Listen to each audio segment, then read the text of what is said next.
काशतंडी फूल दोलायमान हो सते जेमिति माँ दशभुजा को मथा नई डाकुछि पार्वण ऋतुर आगमन रे चारिआड काशतंडीर संभार आउ किछि दिन पर धरावतरण करिवे माँ जगत जननी माँ दुर्गा आ माँ आवाहन पूर्वर चारिआड शोभामंडित करिथाए काशतंडी फूल खालुआ जमी एवं नदी पठारे देखिबाकु मिलुछि काशतंडी बाटंकी विमोहित करि पकाउछि एबेठु शरत मासर कौलिया बादल हाल्का पवन मध्य धरणी बक्षरे खेलुछि काशतंडी जहाकु देखिबा परे कवि लेखनी झरी पड़ुछि कविता।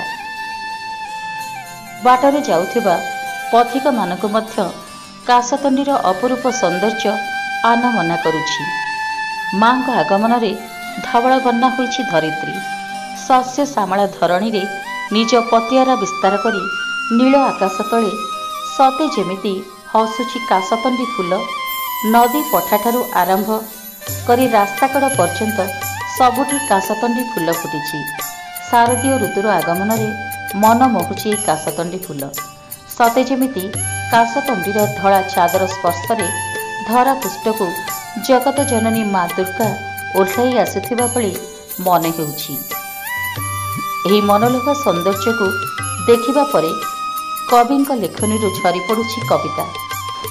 पार्पणे काशतंडी माँ भगवती आसीन आसई काशतंडी नहीं माँ को स्वागत करिबा पई मंदिर रे माँ होई थांती साहा प्रकृति को साहा शुभ्र रंग जे कहीं फूलरे न थाए बासकी महक रंग बेरंग तार नुहई तनु तथापि जे देखे थरुटी ताहाकू फिंगी पारे नाही कदापि मनु आशा असुमरी अवनी संभारी माँ को स्वागत करिबा पई धरा पृष्ठे भरा सरगु आनंद नेई आसी थाए मथापुरी नुहे सुवासित नुहे अवांछित स्वच्छ सरल पटल तही शरत काल रे मथा टेकी थाए कविर मन को मोहिबा पाई केते आभूषण पिंधि थाए सेई शरद चंद्रमा पिरती पाई कविर कविता शुभेच्छा बारता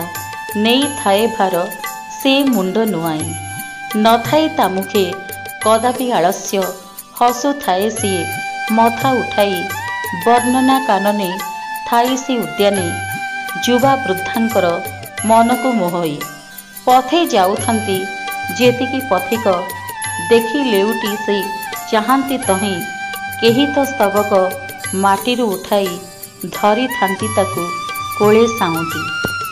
पार्पणे काशतंडीर संभार आनमना कवि और लेखक सांबादिकटे मध्य ताहारी कमनीय सौंदर्य विभोर होई पड़ती। सेहीपरि सांबादिक प्रफुल्ल कुमार बेहेरा मध्य जीवा समय रे किछि समय अटकी जाइथिले ताहारी पाखरे देखु देखु मनरे केते जे कोन उंकी मारिथिला मनरे लेखु लेखु लेखि देइथिले किछि धाड़ी धन्य तु काशतंडी धरापृष्ठरू विदाय नेले माँ मौली जाइछि काशतंडी धोब फरफर एही काशतंडी फूल धरापृष्ठर शोभा मंडन करुछि। चिक चिक करी झटकुथिबा एही काशतंडी फूल समस्तଙ୍କ मन मोहुछि। काशतंडी फूले मही दिशई थबल सरोवर रे फुटुछि कुमुद कमल शरतर आगमन रे एही कविता समस्तଙ୍କ मनरे गुंजरित होइथाए। स्वल्प समय पई हेले मध्य काशतंडीर एभଳି सौंदर्य समस्तଙ୍କୁ मंत्रमुग्ध करिथाए।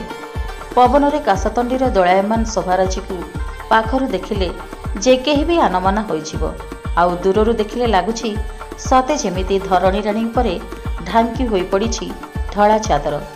बासहीन काशतंडी देवी पूजारे लागे नहीं सत हेले शरतरे धरापृष्ठरे सौंदर्य मंडन करे। काशतंडी फुटिले सते जेमिति धरणी राणी धळा शाढ़ीटीए पिंधि माँ को स्वागत करिबा पई चाही रहिथिबा भଳି मने हुए। ब्यूरो रिपोर्ट रिपब्लिक ओडिशा साधारण लोकंक स्वर।